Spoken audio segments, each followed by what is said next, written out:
technology can do to support receivables finance in terms of risk management. How are things progressing in terms of technology in this really critical area?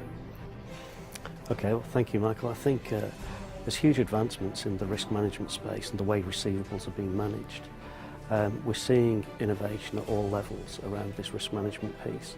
And if we first examine the lender's dilemma and what they need to achieve with their portfolio, there are a number of things that their stakeholders are requiring them to do. One of which is grow at a healthy pace, and two is don't take on any additional risk that results in bad debts, and three, they're not able to increase the people resources to manage that risk and that growth that they're encouraging. So in terms of the risk management space, what we're doing is we're building innovative tools that look at the prospect assessment, look at the assessment of that case as a viable lending opportunity, and then take the prospect on a journey that includes not just the assessment but also the risk analysis piece. So in terms of bringing that to life, we're able now to encourage a prospect to apply for a loan. That then triggers requests to third-party data bureaus, whether that be Companies House or a data credit agency. We can gather information at a very early stage, and we can very early on start to appreciate the risk profile of that opportunity.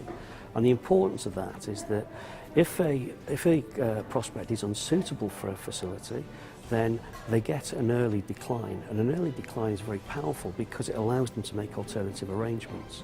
But if we just focus for a minute on assuming the prospect is successful and the loan process continues, then we're using this data extraction capability to extract risk information over a period of time.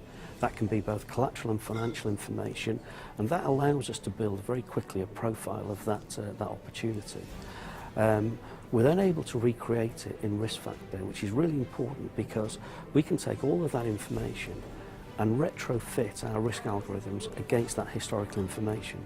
And what that means is the lender gets a very early appreciation of the risk, and particularly in the context of their own portfolio, because it's comparable information.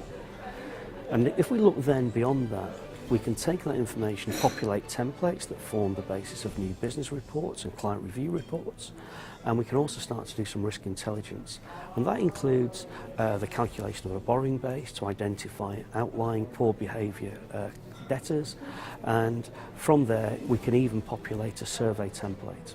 So what we're starting to build is very much an end-to-end capability that gives lenders the ability to transact quickly without incurring any additional risk and creating the optimum efficiency within the process.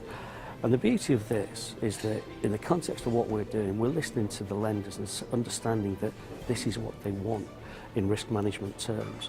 And then if the opportunity is successful and it becomes a client, then the monitoring and control element of it is maintained in the software because they're already using it. So the advancements we're seeing are really around listening to our clients and what they want, and that is about efficiency of onboarding, growth potential without incurring any additional risk. So it's really a very holistic approach. It is absolutely that. Managing risk while the client is a client and even before. Exactly that.